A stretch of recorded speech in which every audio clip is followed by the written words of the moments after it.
ನಮಸ್ಕಾರ ಸ್ನೇಹಿತರೆ, MRN study studio ಚಾನಲ್ಗೆ ತಮಗೆಲ್ಲರಿಗೂ ಸ್ವಾಗತಿಸುತ್ತಾ ಇವತ್ತಿನ ತರಗತಿಯಲ್ಲಿ ನಾನು ದೈಹಿಕ ಶಿಕ್ಷಣ ಶಿಕ್ಷಕರ ಒಂದು ಪಠ್ಯಕ್ರಮಕ್ಕೆ ಸಂಬಂಧಪಟ್ಟಂತಹ ಯೋಗ ಮತ್ತು ಪ್ರಾಣಾಯಾಮ, ಇದು ಆ ಥರ ಟೆಕ್ಸ್ಟ್ ಬುಕ್ಕಲ್ಲಿ ಇರುವಂಥದ್ದು. ಹಿಂದೆ ಹೋದ ತರಗತಿಯಲ್ಲಿ ನಾನು ಒಂದು 2-3 ದಿನ ಹಿಂದೆ ಏನು ಮಾಡಿದ್ದೀನಿ ಅಂದರೆ ಪ್ರಾಣಾಯಾಮ ಬಗ್ಗೆ ಒಂದು ತರಗತಿಯನ್ನು ಮಾಡಿದ್ದೀನಿ. ಅದು ಇದೇ ಒಂದೇ ಅಂತಲ್ಲ, ಒಂದೇ ಇರುತ್ತೆ, ಆದರೆ ಅದು ಗೌರ್ಮೆಂಟ್ ಟೆಕ್ಸ್ಟ್ ಬುಕ್ಕಲ್ಲಿ ಇರುವಂಥದ್ದು ಹೇಳಿದ್ದೀನಿ. ಇದು ಆ ಥರ ಟೆಕ್ಸ್ಟ್ ಬುಕ್ಕಲ್ಲಿ ಇರೋದು, ಅದಕ್ಕೆ ಎರಡು ಕಂಪೇರ್ ಮಾಡಿಕೊಂಡು ಓದ್ಕೊಳ್ಳಿ. ಯಾರೆಲ್ಲ ಒಂದು ದೈಹಿಕ ಶಿಕ್ಷಣ ಶಿಕ್ಷಕರ ಒಂದು ನೇಮಕಾತಿಗೆ ಪೂರ್ವಸಿದ್ಧತೆ ಮಾಡ್ಕೊಳ್ತಾ ಇದ್ದರು ಅವರು ಈ ಒಂದು ತರಗತಿಗಳನ್ನು ವೀಕ್ಷಿಸಿ. ಹಾಗೆ ನಾನು ದೈಹಿಕ ಶಿಕ್ಷಣಕ್ಕೆ ಸಂಬಂಧಪಟ್ಟಂಥ ಹಲವಾರು ತರಗತಿಗಳು ನಾನು ಆ ಥರ ಟೆಕ್ಸ್ಟ್ ಬುಕ್ ವೈಸು ಮತ್ತು ಗೌರ್ಮೆಂಟ್ ಟೆಕ್ಸ್ಟ್ ಬುಕ್ ವೈಸ್ ಎಲ್ಲ ತರಗತಿಗಳನ್ನು ಮಾಡಾಕಿದ್ದೀನಿ. ಯಾರೆಲ್ಲ ಇನ್ನೂ ತರಗತಿಗಳು ನೋಡಿಲ್ವೋ ಒಂದ್ಸರಿ ನೋಡ್ಕೊಳ್ರಿ.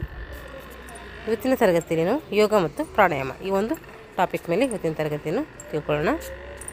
ಯೋಗ ವಿದ್ಯೆ ವಿಶ್ವ ಸಂಸ್ಕೃತಿಗೆ ಭಾರತೀಯ ಸಂಸ್ಕೃತಿ ನೀಡಿದಂತಹ ಕೊಡುಗೆ ಅಮೂಲ್ಯ. ಯೋಗ ವಿದ್ಯೆ ಅನ್ನೋದು ವಿಶ್ವ ಸಂಸ್ಕೃತಿಗೆ ಭಾರತೀಯ ಸಂಸ್ಕೃತಿ ಏನು ನೀಡಿದೆ ಅಲ್ಲ ಕೊಡುಗೆ, ಅದು ಏನಿದೆ ಅಂದರೆ ಒಂದು ಅಮೂಲ್ಯವಾಗಿದೆ. ಅಮೂಲ್ಯವಂದರೆ ಬೆಲೆ ಕಟ್ಟಲಾಗದು ಅಂತ ಅರ್ಥ. ಈಗ ಯೋಗದ ಪಿತಾಮಹ ಅಂತೇಳಿ ನಾವು ಪತಂಜಲಿ ಮಹರ್ಷಿಯವರನ್ನು ಕರಿತೀವಿ. ಅವರಿಗೆ ಪತಂಜಲಿ ಮುನಿ ಅಂತ ಕೂಡ ಕರೀತಾರೆ. 2ನೇ ಶತಮಾನದಲ್ಲಿ ಏನು ಮಾಡ್ತಾರೆ, ಈ ಒಂದು ಯೋಗಾಸನಕ್ಕೆ ಸಂಬಂಧಪಟ್ಟಂಥ ಒಂದು ಕೃತಿ ಬರೀತಾರೆ. ಆ ಒಂದು ಕೃತಿ ಯಾವುದಂದರೆ ಯೋಗ ಸೂತ್ರ. ಯೋಗ ಎಂಬ ಶಬ್ದವು ಸಂಸ್ಕೃತದ ಯೂಜ್ ಎನ್ನುವಂಥ ಧಾತುವಿನಿಂದ ಬಂದಿದೆ. ಹಾಗಾದರೆ ಯೂಜ್ನ ಅರ್ಥ ಏನು ಅಂತಂದರೆ ಕೂಡಿಸು, ಸೇರಿಸು, ಬಂಧಿಸು ಇತ್ಯಾದಿ ಅರ್ಥವನ್ನು ಇದು ಕೊಡ್ತೈತೆ. ಅಂದರೆ ಆತ್ಮವನ್ನು ಪರಮಾತ್ಮನೊಡನೆ ಸಂಯೋಗಗೊಳಿಸೋದಕ್ಕೆ ಯೋಗ ಅಂತೇಳಿ ಕರಿತೀವಿ.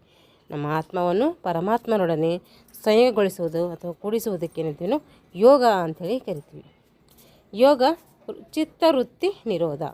ಯೋಗ ಅಂದರೆ ಚಿತ್ತವೃತ್ತಿ ನಿರೋಧ ಎಂಬ ವ್ಯಾಖ್ಯೆಯನ್ನು ಕೂಡ ಯಾರು ನೀಡಿದ್ದಾರೆ, ಯೋಗ ಚಿತ್ತವೃತ್ತಿ ನಿರೋಧ ಅಂತ ಯಾರು ಹೇಳಿದ್ದಾರೆ ಅಂದರೆ ಅದು ಪತಂಜಲಿ ಮಹರ್ಷಿಯವರು ಹೇಳಿದ್ದಾರೆ. ಮನಸ್ಸನ್ನು ಶಾಂತಗೊಳಿಸಿ ವರ್ತಮಾನದಲ್ಲಿ ದೇಹ ಮತ್ತು ಮನಸ್ಸನ್ನು ಏಕಾಗ್ರತೆಗೊಳಿಸುವಂತಹ ಗುರಿ ಯಾವುದಂದರೆ ಯೋಗದ ಗುರಿಯಾಗಿದೆ. ಮನಸ್ಸನ್ನು ಶಾಂತಗೊಳಿಸಿ ವರ್ತಮಾನದಲ್ಲಿ ದೇಹ ಮತ್ತು ಮನಸ್ಸನ್ನು ಏಕಾಗ್ರತೆಗೊಳಿಸೋದಕ್ಕೆ ಯೋಗದ ಗುರಿ ಅಂಥೇಳಿ ನಾವು ಕರಿತೀವಿ. ಪತಂಜಲಿ ಮುನಿಗಳು ತಮ್ಮ ಯೋಗ ಸೂತ್ರ ಗ್ರಂಥದಲ್ಲಿ 4 ಪದಗಳ ಒಂದು ಉಲ್ಲೇಖಿಸಿದ್ದಾರೆ. 4 ಪದಗಳು. ಆ 4 ಪದಗಳು ಯಾವಂದರೆ ಒಂದು ಜ್ಞಾನಯೋಗ, ಭಕ್ತಿಯೋಗ, ಕರ್ಮಯೋಗ, ರಾಜಯೋಗ. ಜ್ಞಾನಯೋಗ, ಭಕ್ತಿಯೋಗ, ಕರ್ಮಯೋಗ, ರಾಜಯೋಗ. ಇಷ್ಟು 4 ಯೋಗಗಳನ್ನು ಏನು ಮಾಡಿದ್ದಾರೆ, ತಮ್ಮ ಯೋಗ ಸೂತ್ರ ಎಂಬ ಗ್ರಂಥದಲ್ಲಿ ಅವರು ಹೇಳಿದ್ದಾರೆ. ಪತಂಜಲಿ ಮುನಿಗಳು ರಾಜಯೋಗವನ್ನು ಆರಿಸಿಕೊಂಡಿದ್ದಾರೆ. ಪತಂಜಲಿ ಮುನಿಗಳು ಯಾವ ಒಂದು ಯೋಗವನ್ನು ಆರಿಸಿಕೊಂಡಿದ್ದಾರೆ ಅಂದರೆ ರಾಜಯೋಗ. ರಾಜಯೋಗಕ್ಕೆ ಅಷ್ಟಾಂಗ ಯೋಗ ಅಂತ ಕೂಡ ನಾವು ಕರಿತೀವಿ. ಇದನ್ನು ಅಷ್ಟಾಂಗ ಯೋಗ ಅಂತ ಕೂಡ ಕರಿತೀವಿ. ಉಸಿರಾಟ ಮತ್ತು ಮನಸ್ಸಿನ ಮೇಲೆ ನಿಯಂತ್ರಣ ಸಾಧಿಸುವ ಮೂಲಕ ಗುರಿ ತಲುಪುವಂತಹ ಮಾರ್ಗವನ್ನು ಏನಂತೆ ಈ ರಾಜಮಾರ್ಗವನ್ನು ತಿಳಿಸ್ಕೊಡ್ತೈತೆ ನಮಗೆ. ಉಸಿರು ಮತ್ತು ಮನಸ್ಸಿನ ಮೇಲೆ ನಿಯಂತ್ರಣ ಸಾಧಿಸುವ ಮೂಲಕ ಗುರಿ ತಲುಪುವಂತಹ ಮಾರ್ಗವನ್ನು ಈ ರಾಜಮಾರ್ಗ ನಮಗೆ ತಿಳಿಸ್ಕೊಡ್ತೈತೆ. ಇವಾಗ ಮೊದಲನೇದು ಯಾವುದು ಅಂತಂದರೆ 4 ಪದಗಳಲ್ಲಿ ಜ್ಞಾನಯೋಗ. ಜ್ಞಾನಯೋಗದ ಬಗ್ಗೆ ತಿಳ್ಕೊಳ್ಳೋಣ. ಇವಾಗ ಸೃಷ್ಟಿಯ ರಚನೆ, ಅದರ ಹಿಂದಿರುವಂಥ ವಿಶ್ವಶಕ್ತಿ, ಮನುಷ್ಯ ಹಾಗೂ ವಿಶ್ವಶಕ್ತಿಯ ನಡುವಣ ಸಂಬಂಧ ಇರುವಂತಹ ಸೈದ್ಧಾಂತಿಕ ಪ್ರಶ್ನೆಗಳಿಗೆ ಅಧ್ಯಯನ, ತಪ, ಧ್ಯಾನಗಳ ಮೂಲಕ ಗುರಿ ತಲುಪುವುದು. ಉದಾಹರಣೆ ಹೇಳಬೇಕಾದ್ರೆ ಶಂಕರಾಚಾರ್ಯರು, ಮಧ್ವಾಚಾರ್ಯರು, ರಾಮಾನುಜಾಚಾರ್ಯರು ಇವರೆಲ್ಲ ಏನು ಮಾಡ್ತಾರೆ, ಜ್ಞಾನಯೋಗದಲ್ಲಿ ಬರ್ತಾರೆ. ಹಾಗೆ ಭಕ್ತಿ ಯೋಗ ಅಂದ್ರೇನು ಅಂತಂದರೆ ಭಕ್ತಿಯ ಅರ್ಥ ಪ್ರೀತಿ. ಮನಸ್ಸಿನಲ್ಲಿ ಉಂಟಾಗುವಂಥ ಅನೇಕ ವಿಧವಾದ ಭಾವನೆಗಳನ್ನು ದತ್ತಗೊಳಿಸಿ ಮನಸ್ಸನ್ನು ಶಾಂತ ಸಮಾಧಾನ ಸ್ಥಿತಿಯಲ್ಲಿಡುವುದಕ್ಕೆ ಏನಂತೀವಿ ಭಕ್ತಿ ಯೋಗ ಅಂಥೇಳಿ ಕರಿತೀವಿ. ಉದಾತ್ತಗೊಳಿಸಿ ಅಂದರೆ ಮನಸ್ಸನ್ನು ಉದಾತ್ತಗೊಳಿಸಿ ಮನಸ್ಸನ್ನು ಶಾಂತ ಸಮಾಧಾನ ಸ್ಥಿತಿಯಲ್ಲಿಡೋದಕ್ಕೆ ಭಕ್ತಿ ಯೋಗ ಅಂಥೇಳಿ ಕರಿತೀವಿ. ಭಕ್ತಿ ಯೋಗದಲ್ಲಿ ಬರುವಂತಹ ಪ್ರಮುಖ ಸಂತರಂದರೆ ಪುರಂದರದಾಸರಾಗಿರ್ಬೋದು, ಕನಕದಾಸರು, ಅಕ್ಕ ಮಹಾದೇವಿ, ಸಂತ ಮೀರಾಬಾಯಿ ಇವರೆಲ್ಲ ಏನಾಗ್ತಾರೆ ಭಕ್ತಿ ಯೋಗದಲ್ಲಿ ಬರ್ತಾರೆ. ಇವಾಗ ಕರ್ಮಯೋಗ. ಕರ್ಮ ಎಂದರೆ ಕೆಲಸ. ಮನುಷ್ಯನ ಎಲ್ಲ ಕೆಲಸಗಳಿಗೆ ಒಂದು ಫಲ ಇದ್ದೇ ಇರ್ತದೆ. ಆದರೆ ಫಲದ ಕಡೆಗೆ ಗಮನವಿಲ್ಲದೆ ಶ್ರದ್ಧೆಯಿಂದ ಕೆಲಸ ಮಾಡಿದಾಗ, ಫಲದ ಕಡೆಗೆ ನಮ್ಗೆ ಏನು ಪ್ರತಿಫಲ ಸಿಗುತ್ತೋ ಅಂತದ್ರ ಬಗ್ಗೆ ಗಮನ ಕೊಡದೆ ನಾವೇನು ಮಾಡಬೇಕು, ನಮ್ಮ ಕೆಲಸವನ್ನು ಶ್ರದ್ಧೆಯಿಂದ ಮಾಡಿದಾಗ ಮನಸ್ಸು ಸ್ಥಿರತೆ ಮತ್ತು ಶಾಂತಿಯನ್ನು ಏನು ಮಾಡ್ತದೆ, ಕಾಪಾಡ್ತದೆ, ಶಾಂತಿಯನ್ನು ಪಡೆಯುತ್ತದೆ. ಇದೇ ಕರ್ಮಯೋಗದ ಸಿದ್ಧಾಂತ. ಈಗ 4ನೇ ಸಿದ್ಧಾಂತ ಯಾವುದಂದರೆ 4ನೇ ಪದ ಅದು ರಾಜಯೋಗ. ಮನಸ್ಸಿನ ಮೇಲೆ ನಿಯಂತ್ರಣ ತರುವುದಕ್ಕೆ ರಾಜಯೋಗ ಅಂತ ಹೇಳಿ ಕರಿತೀವಿ. ಇದನ್ನು ಅಷ್ಟಾಂಗ ಯೋಗ ಅಂತ ಕೂಡ ಕರಿತೀವಿ. ಹಾಗಾದರೆ ಅಷ್ಟಾಂಗ ಯೋಗ ಅಥವಾ ರಾಜಯೋಗ ನೋಡ್ರಿ, ರಾಜಯೋಗದಲ್ಲಿ ಅಥವಾ ಅಷ್ಟಾಂಗ ಯೋಗದಲ್ಲಿ ಯಮ ಬರುತ್ತೆ, ನಿಯಮ, ಆಸನ, ಪ್ರಾಣಾಯಾಮ, ಪ್ರತ್ಯಾಹಾರ, ಧಾರಣ, ಧ್ಯಾನ, ಸಮಾಧಿ. ಇದು ಸೀರಿಯಲ್ ವೈಸ್ಗೆ ಆದರೆ ನೆನ್ಪಿಟ್ಕೋಬೇಕು. ಫಸ್ಟು ಯಮ ಬರುತ್ತೆ. ಯಮ, ನಿಯಮ, ಆಸನ, ಪ್ರಾಣಾಯಾಮ, ಪ್ರತ್ಯಾಹಾರ, ಧಾರಣ, ಧ್ಯಾನ, ಸಮಾಧಿ. 8 ಮೆಟ್ಟಿಲುಗಳು ಅಷ್ಟಾಂಗ ಯೋಗದಲ್ಲಿ ನಾವು ನೋಡ್ತೀವಿ. ಈಗ ಯಮದಲ್ಲಿಯೂ ಕೂಡ ಮತ್ತೇನು ಮಾಡ್ತವೆ, ಮೆಟ್ಟಿಲುಗಳು ಬರ್ತವೆ. ಯಮ ಪಂಚಕಗಳು ಅಂತೇಳಿ ಅವುಗಳನ್ನು ಕರಿತೀವಿ. ಅವು ಯಾವ ಅಂತ ನೋಡೋಣ. ಯಮ ನೋಡ್ರಿ, ಈಗ ವ್ಯಕ್ತಿ ಅಥವಾ ಸಮಾಜದ ನಡುವಿನ ಸಂಬಂಧ ಸಂಪರ್ಕ ಉತ್ತಮಗೊಳ್ಳಬೇಕಾದರೆ ತನ್ನ ಜೀವನದಲ್ಲಿ ಅಳವಡಿಸಿಕೊಳ್ಳಬೇಕಾದಂತಹ ಮೌಲ್ಯಗಳು ಯಮಗಳು ಅಂಥೇಳಿ ಕರಿತೀವಿ. ವ್ಯಕ್ತಿ ಮತ್ತು ಸಮಾಜದ ನಡುವಿನ ಸಂಬಂಧ ಅಥವಾ ಸಂಪರ್ಕ ಉತ್ತಮಗೊಳ್ಳಬೇಕಾದರೆ ತನ್ನ ಜೀವನದಲ್ಲಿ ಅಳವಡಿಸಿಕೊಳ್ಳಬೇಕಾದಂಥ ಮೌಲ್ಯಗಳಿಗೆ ಏನಂತೀವಿ, ಯಮಗಳು ಅಂಥೇಳಿ ಕರಿತೀವಿ. ಈ ಯಮ ಪಂಚಕಗಳು ಯಾವುವಂದರೆ 1 ಅಹಿಂಸೆ, ಸತ್ಯ, ಅಸ್ಥೇಯ, ಬ್ರಹ್ಮಚರ್ಯ, ಅಪರಿಗ್ರಹ. ಇವನು ಕೂಡ ಸೀರಿಯಲ್ ಕೇಳ್ತಾರೆ, ನೆನ್ಪಿಟ್ಕೋಬೇಕು. ಅಹಿಂಸೆ ಅಂದ್ರೇನು, ಯಾರಿಗೂ ಹಿಂಸೆ ಮಾಡೋದಾಗಿರ್ಬೋದು, ಮಾಡಬಾರ್ದು.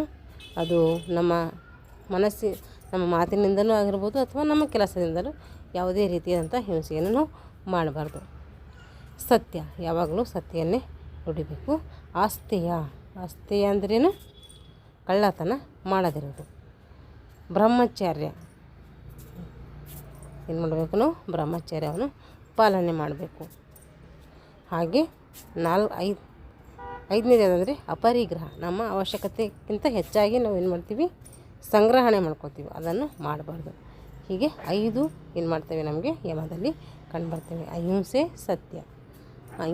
ಸತ್ಯ, ಅಸ್ಥೇಯ, ಬ್ರಹ್ಮಚರ್ಯ, ಅಪರಿಗ್ರಹ. ಲಾಸ್ಟಿಗೆ ಅಪರಿಗ್ರಹ. ಸೀರಿಯಲ್ ವೈಸ್ ಕೇಳ್ತಾರೆ, ನೆನ್ಪಿಟ್ಕೋಬೇಕು. ಒಂದೊಂದರ ಅರ್ಥ ಕೊಟ್ಟು ಕೂಡ ಕೇಳ್ತಾರೆ. ಈಗ 2ನೇದು ಅಷ್ಟಾಂಗ ಯೋಗದಲ್ಲಿ 2ನೇದು ನಿಯಮ. ವೈಯಕ್ತಿಕ ಜೀವನದಲ್ಲಿ ವ್ಯಕ್ತಿ ಅಳವಡಿಸಿಕೊಳ್ಳಬೇಕಾದಂಥ ಜೀವನ ಮೌಲ್ಯಗಳು ತಿಳಿಸುವ ಅಂಶಗಳಿಗೆ ಏನಂತೀವಿ ನಾವು, ನಿಯಮಗಳು ಅಂತೇಳಿ ಕರಿತೀವಿ. ವೈಯಕ್ತಿಕ ಜೀವನದಲ್ಲಿ ವ್ಯಕ್ತಿ ಅಳವಡಿಸಿಕೊಳ್ಳಬೇಕಾದಂತಹ ಜೀವನ ಮೌಲ್ಯಗಳು ತಿಳಿಸುವಂಥ ಅಂಶಗಳಿಗೆ ಏನಂತೀವಿ, ನಿಯಮಗಳು ಅಂಥೇಳಿ ಕರಿತೀವಿ. ಈ ಮೌಲ್ಯಗಳು ಇದನ್ನು ಕೂಡ 5 ಒಳಗೊಂಡಿದೆ. ಇದರಲ್ಲಿ ಮಿಕ್ಸ್ ಆಗ್ತವೆ, ಅದಕ್ಕೆ ನೆನ್ಪಿಟ್ಕೋಬೇಕು. ಯಮದಲ್ಲಿರುವಂಥದ್ದು ಮತ್ತು ನಿಯಮದಲ್ಲಿರುವಂಥದ್ದು 2 ಏನಾಗ್ತವೆ, ಮಿಕ್ಸ್ ಆಗ್ತವೆ. ಅದಕ್ಕೆ 2 ಪರ್ಟಿಕ್ಯುಲರ್ ನೆನ್ಪಿಟ್ಕೋಬೇಕು. ಇಲ್ಲಿ ಶೌಚ ಬರುತ್ತೆ, ಸಂತೋಷ, ತಪ, ಸ್ವಾಧ್ಯಾಯ, ಈಶ್ವರಿ, ಪ್ರಾಣಿಧ್ಯಾನ. ಶೌಚ, ಸಂತೋಷ, ತಪ, ಸ್ವಾಧ್ಯಾಯ, ಈಶ್ವರಿ, ಪ್ರಾಣಾಯಾಮ. ಇವು ನಿಯಮದಲ್ಲಿ ಬರುವಂತಹ 5 ಅಂಶಗಳು. ಹಾಗಾದರೆ 3ನೇದು ಯಾವುದಂದರೆ ಆಸನಗಳು. ಅಷ್ಟಾಂಗ ಯೋಗದ 3ನೇ ಮೆಟ್ಟಿಲೆ ಆಸನ. ಅಷ್ಟಾಂಗ ಯೋಗದ 3ನೇ ಮೆಟ್ಟಿಲು ಯಾವುದು, 2ನೇ ಮೆಟ್ಟಿಲು ಯಾವುದು, 1ನೇ ಮೆಟ್ಟಿಲು ಯಾವುದು, 5ನೇ ಮೆಟ್ಟಿಲು ಯಾವುದು, ಈ ರೀತಿಯೆಲ್ಲ ಮೆಟ್ಟಿಲುಗಳು ಯಾವ್ಯಾವ ಅಂತ ಕೇಳ್ತಾರೆ. ಅದಕ್ಕೆ ನಾವು ನೆನ್ಪಿಟ್ಕೋಬೇಕು. ಸೀರಿಯಲ್ ವೈಸ್ ಗೊತ್ತಿದ್ದರೆ ನಮಗೆ ಯಾವ ಮೆಟ್ಟಿಲು ಎಷ್ಟನೇದು ಅಂತೇಳಿ ಗೊತ್ತಾಗುತ್ತೆ. ಇವಾಗ ಆಸನ, ಸ್ಥಿರವಾಗಿ ಸುಖವಾಗಿ ಇರಬಲ್ಲಂತಹ ಭಂಗಿಗೆ ಏನಂತೀವಿ, ಆಸನ ಅಂತೇಳಿ ಪತಂಜಲಿ ಮಹರ್ಷಿಯವರು ಹೇಳಿದ್ದಾರೆ. ಸ್ಥಿರಂ ಸುಖ ಮಾಸನಂ ಎಂದಿದ್ದಾರೆ. ಅಸನಾನಿ ಸಮಸ್ತನಿ ಜೀವಂತಹ ಎಂದು ಗೆರೆಂಡೆ ಸಂಹಿತೆಯಲ್ಲಿ ಹೇಳಲಾಗಿದೆ. ಈಗ 4ನೇ ಮೆಟ್ಟಿಲು ಅಷ್ಟಾಂಗ ಯೋಗದ 4ನೇ ಮೆಟ್ಟಿಲೆ ಪ್ರಾಣಾಯಾಮ. ಅಷ್ಟಾಂಗ ಯೋಗದ 4ನೇ ಅಂಗ ಉಚ್ಛ್ವಾಸ ಮತ್ತು ನಿಶ್ವಾಸಗಳ ಗತಿಯನ್ನು ವಿಚ್ಛೇದಿಸುವುದಕ್ಕೆ ಪ್ರಾಣಾಯಾಮ ಅಂಥೇಳಿ ಕರಿತೀವಿ. ಏನು ಮಾಡ್ತದೆ, ಉಚ್ಛ್ವಾಸ ಮತ್ತು ನಿಶ್ವಾಸದ ಗತಿಯನ್ನು ವಿಚ್ಛೇದಿಸೋದಕ್ಕೆ ಅಂತೀವಿ ಪ್ರಾಣಾಯಾಮ ಅಂಥೇಳಿ ಕರಿತೀವಿ. ಪ್ರತ್ಯಾಹಾರ, ಪಂಚೇಂದ್ರಿಯಗಳು ತಮ್ಮ ಸ್ವಭಾವದಿಂದ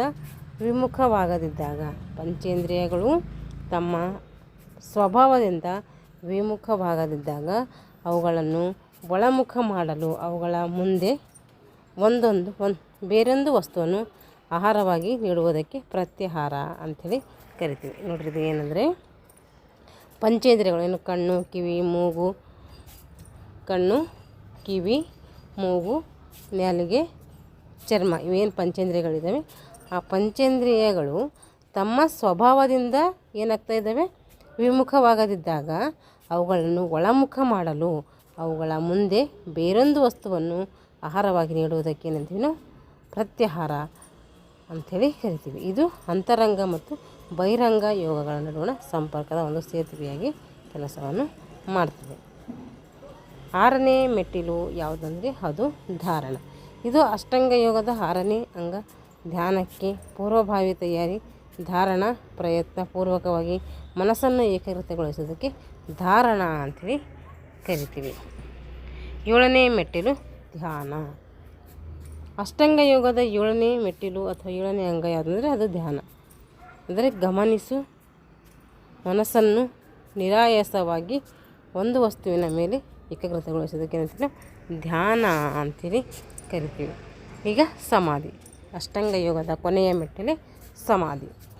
ಮನಸ್ಸನ್ನು ಏಕಾಗ್ರವಾಗಿ ಧ್ಯಾನಿಸುವ ವಸ್ತುವಿನೊಂದಿಗೆ ತನ್ಮಯತೆಯನ್ನು ಸಾಧಿಸುವ ಸ್ಥಿತಿಗೆ ಏನಂತೀವಿ ಸಮಾಧಿ ಅಂತೇಳಿ ಕರಿತೀವಿ. ಇದು ಅಷ್ಟಾಂಗ ಯೋಗದ 8ನೇ ಮೆಟ್ಟಿಲು. ಇವಾಗ ಆಸನಗಳು ನೋಡಿರಿ. ಅಷ್ಟಾಂಗ ಯೋಗದ 3ನೇ ಮೆಟ್ಟಿಲು ಯಾವುದು ಆಸನ. ಅವಾಗ ಸ್ವಲ್ಪ ಕೊಟ್ಟಿದ್ರಿ, ಡಿಟೇಲಾಗಿ ಕೊಟ್ಟಿದ್ದಾರೆ ನೋಡಿರಿ. 3ನೇ ಮೆಟ್ಟಿಲು ಆಸನ. ಆಸನಗಳನ್ನು ಸಾಮಾನ್ಯವಾಗಿ 8 ವರ್ಷಗಳ ಒಳಗಿನ ಮಕ್ಕಳು ಮಾಡುವುದು ಬೇಡ. ಆಸನಗಳು ಯಾರು ಮಾಡ್ಬಾರ್ದು ಅಂದರೆ 8 ವರ್ಷ ಒಳಗಿರ್ತಾರಲ್ಲ ಆ ಮಕ್ಕಳು ಆಸನಗಳನ್ನು ಮಾಡಬಾರ್ದು. ಯಾಕೆ ಮಾಡಬಾರ್ದು ಅಂದರೆ ಅವರಲ್ಲಿ ಹಾರ್ಮೋನ್ಗಳ ಉತ್ಪಾದನೆ ಹೆಚ್ಚಾಗಿರ್ತದೆ. ಹಾರ್ಮೋನ್ಗಳ ಉತ್ಪಾದನೆ ಹೆಚ್ಚಾಗಿದ್ದು ವ್ಯತ್ಯಾಸವಾದರೆ ದೇಹದ ಬೆಳವಣಿಗೆ ಏನಾಗ್ತೈತಿ ವ್ಯತ್ಯಾಸ ಆಗ್ತದೆ. ಆ ಕಾರಣ ಹಾರ್ಮೋನ್ಗಳ ಉತ್ಪಾದನೆ ಹೆಚ್ಚಾಗಿದ್ದು ವ್ಯತ್ಯಾಸವೇನಾದರೂ ಕಂಡುಬಂದರೆ ದೇಹದ ಬೆಳವಣಿಗೆಯಲ್ಲಿ ವ್ಯತ್ಯಾಸ ಆಗ್ತದೆ. ಆಸನಗಳ ಸಂಖ್ಯೆ. ಸೃಷ್ಟಿಯಲ್ಲಿ ಎಷ್ಟು ಬಗೆಯ ಜೀವಿಗಳಿವೆಯೋ ಅಷ್ಟು ಬಗೆಯ ಆಸನಗಳಿವೆ ಅಂಥೇಳಿ ಅವುಗಳಲ್ಲಿ 84 ಮುಖ್ಯ ಆಸನಗಳು ಅಂಥೇಳಿ ಗೆರುಂಡ ಸಂಹಿತೆಯಲ್ಲಿ ಹೇಳಿದೆ. ಎಷ್ಟು ಬಗೆಯ ಜೀವಿಗಳಿದ್ದಾವೆ ಅಷ್ಟು ಬಗೆಯ ಆಸನಗಳಿದ್ದಾವೆ. ಅದೇ ಮತ್ತು ಪರ್ಟಿಕ್ಯುಲರಾಗಿ ಹೇಳಬೇಕಾದ್ರೆ 84 ಮುಖ್ಯ ಆಸನಗಳನ್ನು ಏನು ಮಾಡಲಾಗಿದೆ ಗೆರುಂಡ ಸಂಹಿತೆಯಲ್ಲಿ ಹೇಳಲಾಗಿದೆ. ಆಸನದ ಅಭ್ಯಾಸಕ್ಕೆ ಬೆಳಗ್ಗೆ ಮತ್ತು ಸಂಜೆಯ ಸಮಯ ಏನಾಗಿರ್ತೈತಿ ಸೂಕ್ತ ಆಗಿರ್ತೈತಿ. ಊಟವಾದ ನಂತರ ಕನಿಷ್ಠ 4 ಗಂಟೆ ಅಥವಾ ಲಘು ಉಪಹಾರದಲ್ಲಿ 2 ಗಂಟೆಗಳ ನಂತರ ಏನು ಮಾಡಬೇಕು ಅಭ್ಯಾಸ ಮಾಡಬೇಕು. ಆಸನದ ಏನು ಮಾಡಬೇಕಂತೆ ಊಟವಾದ ನಂತರ 4 ಗಂಟೆ ನಂತರ ಏನು ಮಾಡಬೇಕಂತೆ ನಾವು ಆಸನವನ್ನು ಮಾಡಬೇಕಂತೆ. ನಮ್ಮ ಶರೀರದ ಮೇಲೆ ಬೀರುವ ಪರಿಮಾಣದ ಹಿನ್ನೆಲೆಯಲ್ಲಿ ಆಸನಗಳನ್ನು ಮುಖ್ಯವಾಗಿ 3 ವಿಧಗಳಾಗಿ ವಿಂಗಡಿಸಲಾಗಿದೆ. ಆ 3 ವಿಧಗಳು ಯಾವ್ಯಾವು ಅಂತಂದರೆ, ಒಂದು ನಿರ್ಮಾಣಾತ್ಮಕ ಆಸನಗಳು, ಶೇಕಡ 40ರಿಂದ 90ರಷ್ಟು ಆಸನಗಳಿರುವುದು. ಉದಾಹರಣೆಗೆ ಗೋಮುಖಾಸನ, ಶೀರ್ಷಾಸನ, ಸರ್ವಾಂಗಾಸನ. ನಿರ್ಮಾಣಾತ್ಮಕ ಆಸನಗಳಲ್ಲಿ ಶೇಕಡ 40ರಿಂದ 90% ಏನಿರ್ತವೆ ಆಸನಗಳಿರ್ತವೆ. ಉದಾಹರಣೆ ಗೋಮುಖಾಸನ, ಶೀರ್ಷಾಸನ, ಸರ್ವಾಂಗಾಸನ. ಹಾಗೆ ಧ್ಯಾನಾತ್ಮಕ ಆಸನಗಳು. ಧ್ಯಾನಕ್ಕೆ ಸೂಕ್ತವಾದ ಆಸನಗಳು ಯಾವಂದರೆ ಅದು ಪದ್ಮಾಸನ, ವಜ್ರಾಸನ, ಸುಖಾಸನ, ವೀರಾಸನ, ಸಿದ್ಧಾಸನ. ಇವು ಧ್ಯಾನಾತ್ಮಕ ಆಸನಗಳಾಗಿರ್ತವೆ. ಧ್ಯಾನ ಮಾಡಬೇಕಾದ್ರೆ ನಾವು ಸುಖಾಸನದ ಮಾಡಬೇಕು, ವಜ್ರಾಸನ ಅಥವಾ ಪದ್ಮಾಸನ, ವೀರಾಸನ, ಸಿದ್ಧಾಸನದಲ್ಲಿ ಮಾಡಬೇಕು. ಬೇರೆ ಬೇರೆ ಆಸನದಲ್ಲಿ ಮಾಡಿದ್ರೆ ನಮಗೆ ಅದರಲ್ಲಿ ಕಂಫರ್ಟಬಲ್ ಆಗೋದಿಲ್ಲ. ಹಾಗೂ ವಿಶ್ರಾಂತಿದಾಯಕ ಆಸನಗಳು ಯಾವಂದರೆ ವಿಶ್ರಾಂತಿಗೆ ಬಳಸಿಕೊಳ್ಳುವಂಥ ಆಸನಗಳು ಶವಾಸನ ಆಗಿರ್ಬೋದು, ಶಶಂಕಾಸನ ಆಗಿರ್ಬೋದು, ಹಾಗೆ ಮಕರಾಸನ ಆಗಿರ್ಬೋದು. ಇವೆಲ್ಲ ಏನಂತೀವಿ ನಾವು ವಿಶ್ರಾಂತಿದಾಯಕ ಆಸನಗಳಂತೇಳಿ ಪರಿಗಣಿಸ್ತೀವಿ. ಈಗ ಸೂರ್ಯ ನಮಸ್ಕಾರ ನೋಡಿರಿ. ಸೂರ್ಯ ನಮಸ್ಕಾರದಲ್ಲಿ ಸೂರ್ಯ ದೇವನನ್ನು ಪ್ರಾರ್ಥಿಸ್ತೀವಿ. ನಾವು ಸೂರ್ಯನನ್ನು ಏನು ಮಾಡ್ತೀವಿ ಪ್ರಾರ್ಥನೆ ಮಾಡ್ತೀವಿ. ಸೂರ್ಯನ ಬೇರೆ ಬೇರೆ ಹೆಸರುಗಳಿರ್ತವೆ. ಆ ಒಂದು ಬೇರೆ ಬೇರೆ ಹೆಸರುಗಳು ಏನು ಮಾಡ್ತೀವಿ ಸೂರ್ಯನ ನಮಸ್ಕಾರ ಮಾಡ್ತಾ ಸೂರ್ಯ ನಮಸ್ಕಾರ ಸ್ಟಾರ್ಟ್ ಮಾಡ್ತೀವಿ. ಇಲ್ಲಿ 13 ಬೀಜ ಮಂತ್ರದ ಸಮೇತ ಸೂರ್ಯ ನಮಸ್ಕಾರವನ್ನು ಮಾಡಬೇಕು. 13 ಬೀಜ ಮಂತ್ರದ ಸಹಾಯದಿಂದ ಏನು ಮಾಡಬೇಕು ನಾವು ಹೇಳ್ಕೊತಾ ಸೂರ್ಯ ನಮಸ್ಕಾರವನ್ನು ಮಾಡಬೇಕು. ಸೂರ್ಯ ನಮಸ್ಕಾರ ಎಷ್ಟು ಆಸನಗಳನ್ನು ಹೊಂದಿದೆ ಅಂದರೆ ಅದು 10 ಆಸನಗಳನ್ನು ಹೊಂದಿದೆ. ಅವುಗಳು ಯಾವುವು 10 ಆಸನಗಳು ಅಂತಂದರೆ, ಒಂದು ಊರ್ಧ್ವ ನಮನಾಸನ, ಪಾದ ಹಸ್ತಾಸನ, ಊರ್ಧ್ವ ನಮನಾಸನ, ಪಾದ ಹಸ್ತಾಸನ, ಏಕಪಾದ ಪ್ರಸರಣಾಸನ, ದ್ವಿಪಾದ ಪ್ರಸರಣಾಸನ, ಸಾಷ್ಟಾಂಗ ನಮನಾಸನ, ಅದಕ್ಕೆ ಅಷ್ಟಾಂಗ ನಮನಾಸನ ಅಂತ ಕೂಡ ಕರೀತಾರೆ. ಊರ್ಧ್ವ ಮುಖ ಸ್ವಾನಾಸನ, ಊರ್ಧ್ವಮುಖ ಸ್ವಾನಾಸನ, ಅಧೋಮುಖ ಸ್ವಾನಾಸನ, ಪುನರಪಿ ಏಕಪಾದ ಪ್ರಸರಣಾಸನ, ಪಾದ ಹಸ್ತಾಸನ ಮತ್ತು ನಮಸ್ಕಾರ ಸ್ಥಿತಿ. ಹೀಗೆ ಎಷ್ಟಿದ್ದಾವೆ 10 ಆಸನಗಳನ್ನು ಸೂರ್ಯ ನಮಸ್ಕಾರದಲ್ಲಿ ನಾವು ಕಾಣ್ತೀವಿ.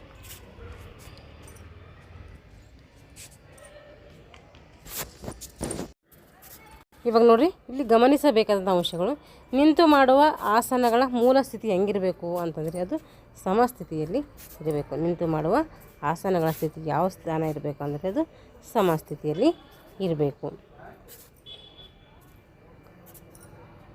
ಕುಳಿತು ಮತ್ತು ಮಲಗಿ ಮಾಡುವ ಆಸನಗಳ ಮೂಲ ಸ್ಥಿತಿಯಾಗಿರಬೇಕು, ಅದನ್ನು ಕೂಡ ಸಮಸ್ಥಿತಿ ಇರಬೇಕು. ನಿಂತು ಮಾಡುವ ಆಸನಗಳ ಮೂಲ ಸ್ಥಿತಿಯು ಕೂಡ ಸಮಸ್ಥಿತಿ. ಕುಳಿತು ಮಾಡುವಂತಹ ಅಥವಾ ಮಲಗಿ ಮಾಡುವಂಥ ಆಸನಗಳ ಸ್ಥಿತಿ ಕೂಡ ಸಮಸ್ಥಿತಿ ಇರಬೇಕು. ಆಸನಗಳ ರಾಜ್ಯ ಅಂತಲೇ ಅದನ್ನು ಕರಿತೀವಿ ಅಂದರೆ ಶೀರ್ಷಾಸನ. ಆಸನಗಳ ರಾಜ್ಯ ಕೇಳಿದರೆ ಶೀರ್ಷಾಸನ, ಆಸನಗಳ ರಾಣಿ ಕೇಳಿದರೆ ಸರ್ವಾಂಗಾಸನ ಅಥವಾ ಆಸನಗಳ ತಾಯಿ ಅಂತ ಕೂಡ ನಾವು ಕರಿತೀವಿ. ಆಸನಗಳ ರಾಜ್ಯ ಅಥವಾ ಆಸನಗಳ ತಂದೆ ಅಂತ ಕೇಳಿದರೆ ಅದು ಶೀರ್ಷಾಸನ. ಆಸನಗಳ ರಾಣಿ ಅಥವಾ ಆಸನಗಳ ತಾಯಿ ಅಂತ ಕೇಳಿದರೆ ಅದು ಸರ್ವಾಂಗಾಸನ. ಮೀನಿನ ಆಕಾರವನ್ನು ಹೋಲುವಂತಹ ಆಸನಕ್ಕೆ ಕರಿತೀವಿ ಮತ್ಸ್ಯಾಸನ ಅಂತೇಳಿ ಕರಿತೀವಿ. ನೇಗಿಲ ಭಂಗಿಯನ್ನು ಹೋಲುವಂತಹ ಆಸನಕ್ಕೆ ಹಲಾಸನ ಅಂತ ಕರಿತೀವಿ.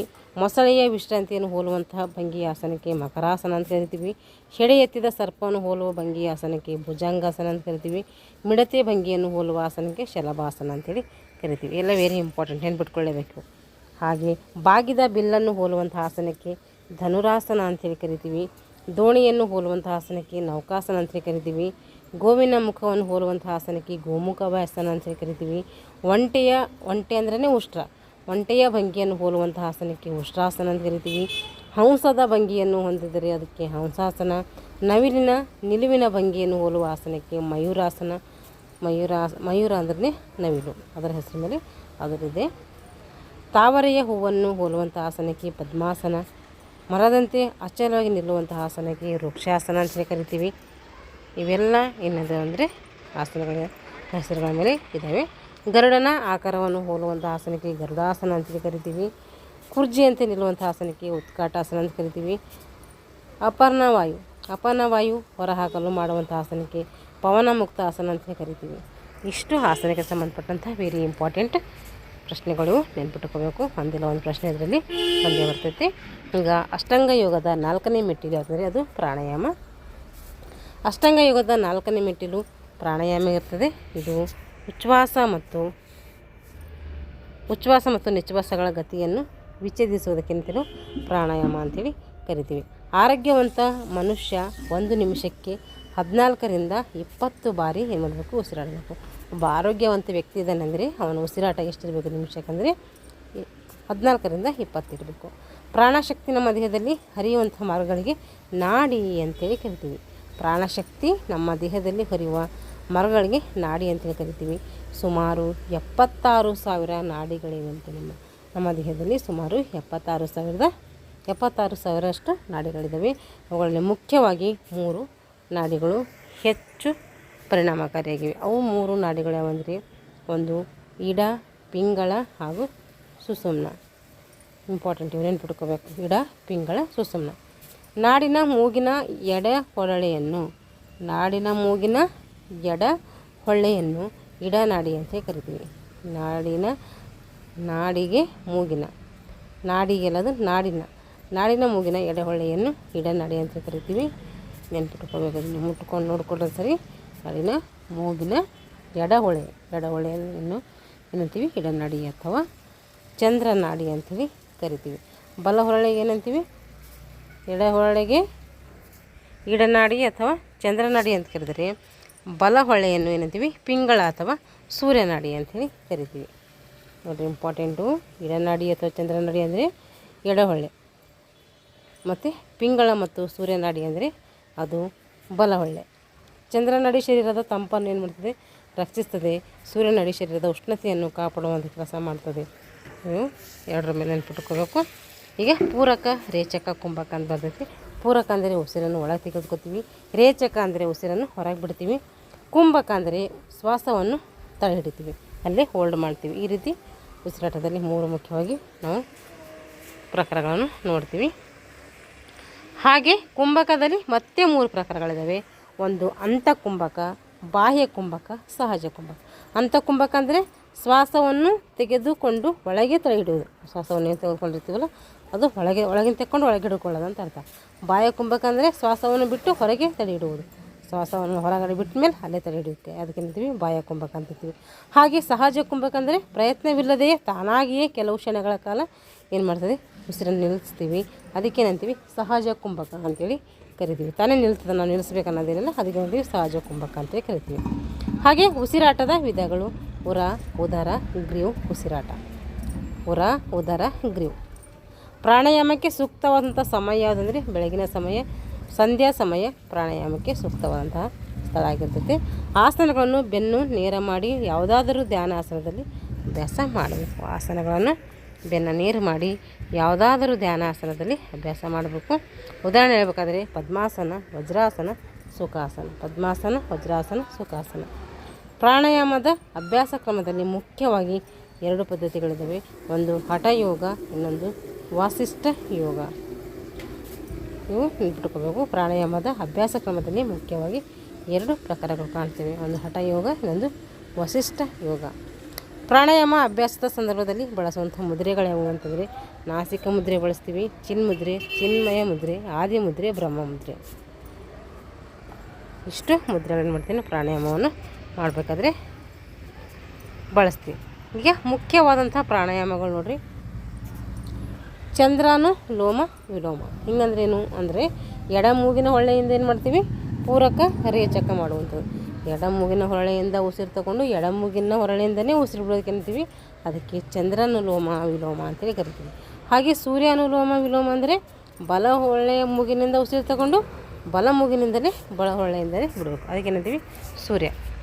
ಎಡ ಕಡೆ ತೊಗೊಂಡು ಎಡಕ್ಕೆ ಬಿಟ್ಟರೆ ಅದು ಚಂದ್ರಾನುಲೋಮ. ಬಲಗಡೆ ತೊಗೊಂಡು ಬಲಗಡೆನೇ ಬಿಟ್ಟರೆ ಅದು ಸೂರ್ಯಾನುಲೋಮ. ಚಂದ್ರಭೇದನ ಪ್ರಾಣಾಯಾಮ. ಎಡ ಮೂಗಿನ ಹೊಳ್ಳೆಯಿಂದ ಏನು ಮಾಡ್ತೀವಿ, ಪೂರಕ ಮಾಡಿಕೊಂಡು ಬಲದಿಂದ ಏನು ಮಾಡ್ತೀವಿ, ಬಿಡ್ತೀವಿ. ಅದಕ್ಕೆ ಏನಂತೀವಿ ಅಂತಂದರೆ ಚಂದ್ರಭೇದನ ಪ್ರಾಣಾಯಾಮ ಅಂತೀವಿ. ಚಂದ್ರಾನುಲೋಮನ ಅಂದರೆ ಎಡಕ್ಕೆ ತೊಗೊಂಡು ಎಡಕ್ಕೆ ಬಿಡೋದು. ಆದರೆ ಚಂದ್ರಭೇದನ ಅಂದರೆ ಎಡ ಮೂಗಿನಿಂದ ತೊಗೊಳ್ತೀವಿ, ಬಲ ಮೂಗಿನಿಂದ ಬಿಡ್ತೀವಿ. ಇದಕ್ಕೇಂತೀವಿ ಚಂದ್ರಭೇದನ ಅಂತೇಳಿ ಕರಿತೀವಿ.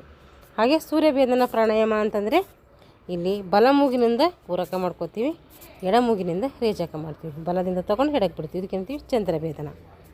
ನೆನ್ಪಿಟ್ಕೋಬೇಕು. ಇವೆಲ್ಲ ಎಕ್ಸಾಮಲ್ಲಿ ವೆರಿ ಇಂಪಾರ್ಟೆಂಟ್. ನಾಡಿ ಶೋಧನ ಅಥವಾ ನಾಡಿ ಶುದ್ಧ ಪ್ರಾಣಾಯಾಮ. ಚಂದ್ರ ಮತ್ತು ಸೂರ್ಯಭೇದನ ಪ್ರಾಣಾಯಾಮಗಳ ಸಂಯೋಜನೆಗೆ ಏನಂತೀವಿ ನಾಡಿ ಶುದ್ಧಿ ಪ್ರಾಣಾಯಾಮ ಅಂತೇಳಿ ಕರಿತೀವಿ. ಅದೇನಿರ್ತೈತೆ ಚಂದ್ರ ಮತ್ತು ಸೂರ್ಯಭೇದ 2 ಪ್ರಾಣಾಯಾಮಗಳು ಏನಾಗ್ತೈತೆ ಅಲ್ಲಿ ಕೂಡ್ಕೊಳ್ತವೆ. ಅದಕ್ಕೇನಂತೀವಿ ನಾವು ನಾಡಿ ಶುದ್ಧಿ ಪ್ರಾಣಾಯಾಮ ಅಂಥೇಳಿ ಕರಿತೀವಿ.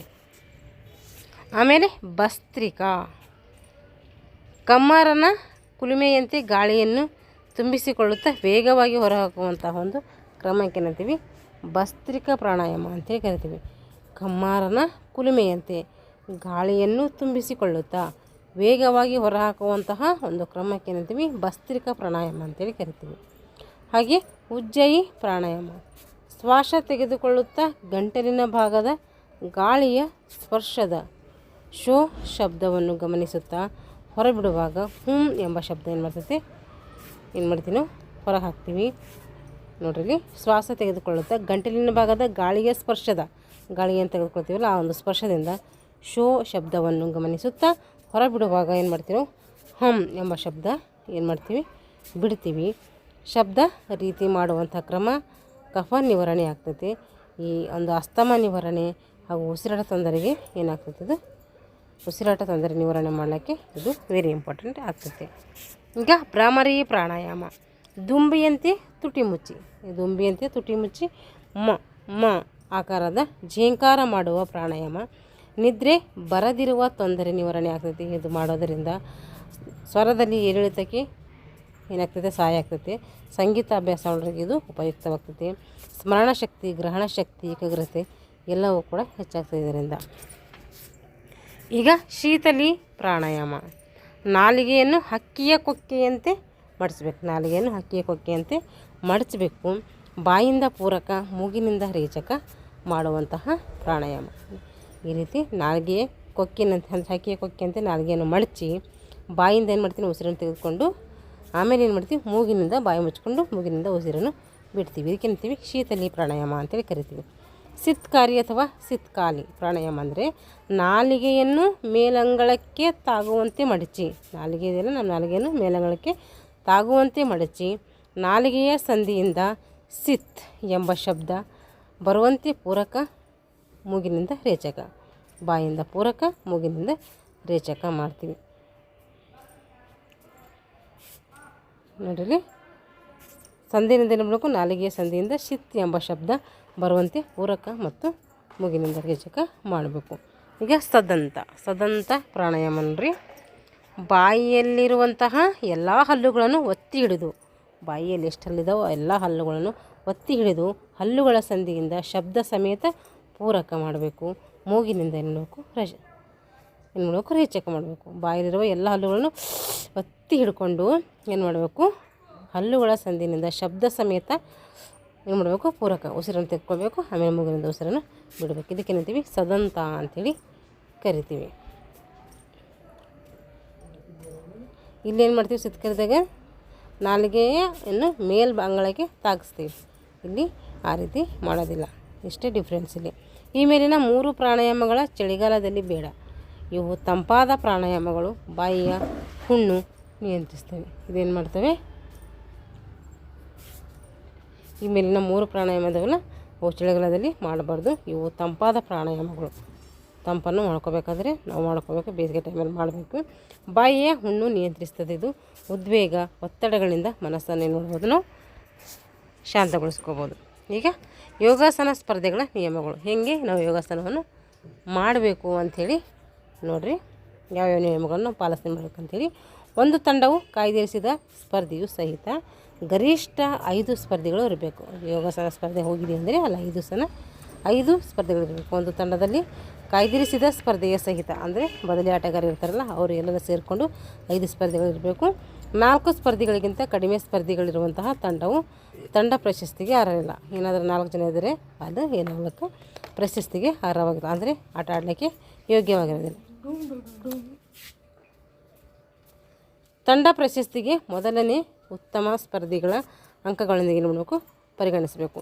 ತಂಡ ಪ್ರಶಸ್ತಿಗೆ ಮೊದಲನೇ ಉತ್ತಮ ಸ್ಪರ್ಧಿಗಳ ಅಂಕಗಳನ್ನು ಪರಿಗಣಿಸಲಾಗುವುದು.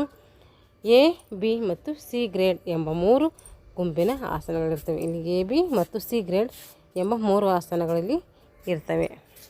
3 ಗ್ರೇಡ್ಗಳಲ್ಲಿ ಕೊಡ್ತಾರೆ. ಒಂದು ಆಸನಕ್ಕೆ ಇಷ್ಟಿರ್ತದೆ, 10 ಅಂಕಗಳಿರ್ತವೆ. ಒಂದು ಆಸನಕ್ಕೆ 10 ಅಂಕಗಳಿರ್ತವೆ. ಒಬ್ಬ ಸ್ಪರ್ಧಿಗೆ 50 ಅಂಕಗಳಿಂದ ಏನು ಮಾಡ್ತಾರೆ, ಒಬ್ಬ ಸ್ಪರ್ಧಿ ಇದ್ದಾನೆಂದರೆ ಒಟ್ಟು 10 ನೋಡಿರಿ, ಒಂದು ಆಸನಕ್ಕೆ 10 ಅಂಕಗಳಿರ್ತವೆ. ಒಟ್ಟು ಒಬ್ಬ ಸ್ಪರ್ಧಿಗೆ ಎಷ್ಟಿರ್ತವೆ ಅಂಕಗಳಂದರೆ 50 ಅಂಕಗಳಿಂದ ಅಂಕ ನೀಡಲಾಗ್ತೈತಿ.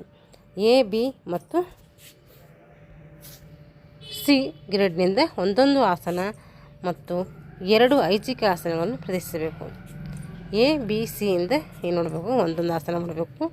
ಆಮೇಲೆ ಐಚ್ಛಿಕವಾಗಿ ಅಂದರೆ ನಮ್ಗೆ ಇಷ್ಟ ಇರುವಂಥದ್ದು 2 ಆಸನಗಳಲ್ಲಿ ಮಾಡಬೇಕು. ಇಲ್ಲಿ ತೀರ್ಪುಗಾರ ಎಷ್ಟು ಜನ ಇರ್ತಾರೆ ನೋಡಿರಿ ಯೋಗಾಸನದಲ್ಲಿ. ಇಲ್ಲಿ ತೀರ್ಪುಗಾರರು, ಮುಖ್ಯ ತೀರ್ಪುಗಾರರು ಒಬ್ಬರು ಇರ್ತಾರೆ, ಮತ್ತು ತೀರ್ಪುಗಾರರು 5 ಜನ ಇರ್ತಾರೆ. ಸ್ಕೋರರು ಒಬ್ಬರು ಇರ್ತಾರೆ, ಟೈಮ್ ಕೀಪರ್ ಇಬ್ಬರು ಇರ್ತಾರೆ. ಟೋಟಲ್ ಎಷ್ಟು ಜನ ಆದರೆ ಇಲ್ಲಿ 9 ಜನ ಇರ್ತಾರೆ. ಇಲ್ಲಿ ತೀರ್ಪುಗಾರರೇ, ಮುಖ್ಯ ತೀರ್ಪುಗಾರರು ಒಬ್ಬರಿದ್ದರೆ ಇತರ ತೀರ್ಪುಗಾರರು ಅವ್ರು ಎಷ್ಟು ಇರ್ತಾರೆ ಅಂದರೆ 5 ಜನ ಇರ್ತಾರೆ. ಸ್ಕೋರರ್ ಒಬ್ಬರು, ಟೈಮ್ ಕೀಪರ್ ಇಬ್ಬರು. ಟೋಟಲ್ ತಿಳಿದರೆ 9 ಜನ ಏನಾಗಿರ್ತಾರೆ ಇಲ್ಲಿ ತೀರ್ಪುಗಾರರನ್ನು ನೋಡ್ತೀವಿ. ಇಷ್ಟೇನಾಯ್ತಂದರೆ ಯೋಗ ಮತ್ತು ಪ್ರಾಣಾಯಾಮದ ಬಗ್ಗೆ ಸಂಕ್ಷಿಪ್ತವಾಗಿ ತಿಳ್ಕೊಂಡಿದ್ವಿ. ಮುಂದಿನ ತರಗತಿಯಲ್ಲಿ ಯೋಗ ಮತ್ತು ಪ್ರಾಣಾಯಾಮಕ್ಕೆ ಸಂಬಂಧಪಟ್ಟಂತಹ ಪ್ರಶ್ನೋತ್ತರಗಳನ್ನು ನಾವು ತಿಳಿದುಕೊಳ್ಳೋಣ. ಇಲ್ಲಿಗೆ ಈ ತರಗತಿಯನ್ನು ಮುಗಿಸ್ತಾ ಇದ್ದೀನಿ. ಯಾರೆಲ್ಲ ದೈಹಿಕ ಶಿಕ್ಷಣ ಶಿಕ್ಷಕರ ಒಂದು ನೇಮಕಾತಿಗೆ ಪೂರ್ವಸಿದ್ಧತೆ ಮಾಡ್ಕೊಳ್ತಿದ್ದಾರೆ ಅವರು ಈ ತರಗತಿಯನ್ನು ಬಳಸ್ಕೊಳ್ಳಿ ಅಂತ ಹೇಳ್ತಾ ಇಲ್ಲಿಗೆ ತರಗತಿಯನ್ನು ಮುಗಿಸ್ತಾ ಇದ್ದೀನಿ. ಎಲ್ಲರಿಗೂ ಧನ್ಯವಾದಗಳು.